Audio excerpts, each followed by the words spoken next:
Ramakrishna Hari Vitthal Keshav. Prostate मेलमध्ये असणारी prostate Gland वाढणे आणि त्यामुळे लक्षात ठेवा लघवी तुंबणे. कारण प्रोस्टेट ग्लँड अशा स्वरूपाची ग्लँड, नीट लक्ष द्या, ही युरिनरी ब्लॅडरच्या खालच्या बाजूला असते आणि ह्या प्रोस्टेट ग्लँडची जर वाढ झाली तर वाढ झाल्यामुळे या प्रोस्टेट ग्लँडच्या मधूनच तुमची युरिन बाहेर पडण्याची जी पाईप आहे ती युरिन बाहेर पडण्याची पाईप किंवा ज्याच्यातून सिमेन बाहेर पडतं ती पाईप ही त्यातून आतून गेलेली असते. तिला युरिनोजेनायटल डक्ट असं म्हणतात. मग या प्रोस्टेट ग्रंथीची जर वाढ झाली, लक्षात ठेवा, जनरली हे 30 वर्षाच्या पुढील पुरुषामध्ये हे घडून येतं आणि परिणाम असा होतो की लघवी साफ होत नाही. लक्षात ठेवा, प्रोस्टेट ग्रंथी ती जी वाढ झाल्यामुळं ती मधूनची जाणारी नलिका युरिनोजेनायटल डक्ट ते पूर्णपणे दबली जाते आणि एखादी नळी जर द्रव वाहून येणारी जर दाबली तर तिच्यातून फ्लो हळूहळू होतो. त्याच्यामुळं जर पुरुषांना लघवी फार वेळ, म्हणजे काय काय तुमच्या लक्षात येईल, 1-1 मिनिट लघवी करतात, 2-2 मिनिट लघवी करतात आणि लघवी करताना त्यांना म्हणजे कुंतावं लागतं, प्रेशर द्यावा लागतो. त्या वेळेला लघवी तीही साफ होत नाही. लघवी करून आल्यानंतर सुद्धा पोट गच्च आहे तसंच राहतं. काही काही वेळेला स्थिती अशी होते, लक्षात ठेवा, की इथे जर यावर जर तुम्ही दुर्लक्ष केलं, लक्षात ठेवा, तर काही काही वेळेला लघवी आवरता येत नाही. म्हणजे लघवी थोडीच असते परंतु ती आवरता येत नाही. लघवीला जाईपर्यंत लघवी होते. ही सर्व जी लक्षणं आहेत ती आपली प्रोस्टेट ग्लँड वाढलेलीची आहेत, लक्षात ठेवा. आणि यावर जर दुर्लक्ष केलं तर कालांतराने प्रोस्टेटचा कॅन्सर हा निश्चित होतो. आणि ही प्रोस्टेट ग्लँड इनलार्जड झाल्यामुळं मनुष्यातील ज्या भावना आहेत, पुरुषाच्या भावना, त्या पूर्णपणे कमी होतात. आणि जे सिमेन तयार होण्याची क्रिया आहे त्याच्यामध्ये प्रोस्टेटचं सिक्रिशन 30% असतं. हे 30% सिक्रिशन ही पूर्णतः कमी होतं. बाहेर पडणारं सिमेन हे पूर्णपणे दूषित सिमेन बाहेर पडतं. आणि जसजशी ही इनलार्जमेंट वाढत जाईल, वेळीच जर हे औषध उपचार नाहीत केले, अगदी कायमस्वरूपी बरं होणारं, परंतु साधारण हे उपचार तुम्हाला 15 दिवस केल्यानंतर 15 दिवसाच्या पुढे तुम्हाला याचा हळूहळू फरक दिसेल, परंतु कायमस्वरूपी याचा फरक दिसेल. हे पांडुरंगाची शपथ घेऊन मी सांगतो. कारण मी जे इलाज सांगतो ते किरकोळ अजिबात नसतात.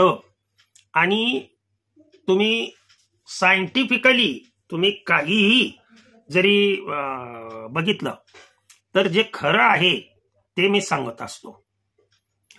तर याच्यासाठी काय उपचार करायचे आहेत पहा. 1 महिनाभर लक्षात ठेवा, दररोज सकाळी अनुशापोटी एक टोमॅटो घ्यायचं. एक किंवा 2 टोमॅटो घ्या आणि या टोमॅटोचा रस काढायचा मिक्सरमध्ये. चांगलं पिकलेलं टोमॅटो असावं, नासलेलं नसावं आणि कच्चही नसावं. ह्या गोष्टी फार महत्वाच्या आहेत. बरोबर पिकलेलं, व्यवस्थितरित्या पिकलेलं असावं, लाल भडक झालेला असावं. आणि ह्या टोमॅटोचा रस जर सकाळी तुम्ही दररोज सकाळी घेतला, एक अर्धा ग्लास, कमीत कमी अर्धा ग्लास, जास्तीत जास्त 1 ग्लास, एक महिनाभर ज्यूस घ्यायचा, तर तुमचा हा आजार 1 महिन्यामध्ये जवळजवळ पूर्णतः कमी होऊन जातो. हे करायचं नसेल तर दिवसातून 1 वेळेस तरी पूर्ण जे आहार आहे तो टोमॅटोची भाजी जी केलेली आहे, ही टोमॅटोची भाजी ही मोहरीच्या तेलामध्ये किंवा शुद्ध खोबरेल तेलामध्ये, शुद्ध खोबरेल तेल हे मिळतं, लक्षात ठेवा. खाण्याचं खोबरेल तेल आणि डोक्याला लावण्याचं खोबरेल तेल. डोक्याला लावण्याचं खोबरेल तेल जे आहे त्यामध्ये केमिकल्स असतात, परंतु जे खाण्याचं शुद्ध खोबरेल तेल आहे, या खोबरेल तेलाचे एवढे उपयोग आहेत, लक्षात ठेवा. पुढे मी वेगवेगळ्या व्हिडिओमध्ये ते सांगत जाईन. हा एक उपाय सांगितला. याच्या बरोबर आपले पंपकिन सीड्स, जेवण कमी, परंतु हे सांगतो हे उपाय तुम्ही जर व्यवस्थित केलं. पंपकिन सीड्स म्हणजे भोपळ्याच्या बिया मिळतात, या लक्षात आलं का तुमच्या? या भोपळ्याच्या बिया अर्धा किलो, पाव किलो, 1 किलो, 5 किलोचा पॅक. ऑनलाईन सुद्धा तुम्ही चांगल्या कंपनीच्या पंपकिन सीड्स असं म्हटलं तर त्या सुद्धा तुम्हाला, त्या दररोज एवढ्या कच्च्या जर खाल्ल्या, मी काय सांगतोय, जेवणाच्या अगोदर खायचे, की जेणेकरून जेवण हे आपणाला फक्त याच्या बरोबर एनर्जी मिळावी यासाठी करायचंय. तुम्हाला जर हा आजार पूर्णतः तुमचा बरा करायचा असेल आणि नॅचरली बरा करायचा असेल, नाहीतर ऑपरेशन करून प्रोस्टेट काढून टाकणं, याचा अर्थ असा आहे, लक्षात ठेवा, की तुमची सेक्स पॉवर पूर्णपणे कमी करणं.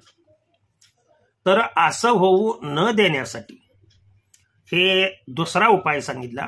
आणि 4 वाजता, लक्षात ठेवा, 4 वाजता तुम्ही डाळिंबीचा रस 4 वाजता जर घेतला तर याच्यासारखं फायदेशीर ट्रीटमेंट कोणतंही नाहीये. आता या दिवसामध्ये तुरीचा जो पाला आहे, तो तुरीचा पाला या दिवसामध्ये मिळणं मुश्किल आहे, तो पावसाळ्यामध्ये मिळेल तुम्हाला. म्हणून तुरीच्या पाल्याचा मी प्रयोग याच्यामध्ये सांगितलेला नाही, परंतु जे काय सांगितलं ते इतकं महत्वाचं आहे.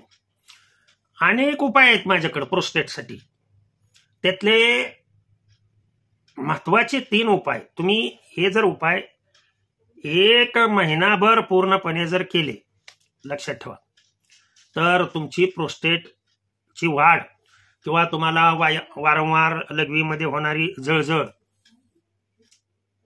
नीट लक्ष द्या, किंवा हळूहळू लघवी होत असेल, ती तुमची कायमस्वरूपी दूर होऊन प्रोस्टेट ग्लँड काढण्याची तुमच्यावर वेळ येणार नाही. तुमची लघवी व्यवस्थितरित्या जशी पहिली तुम्हाला होत होती तशा पद्धतीनं स्पष्टपणे होईल.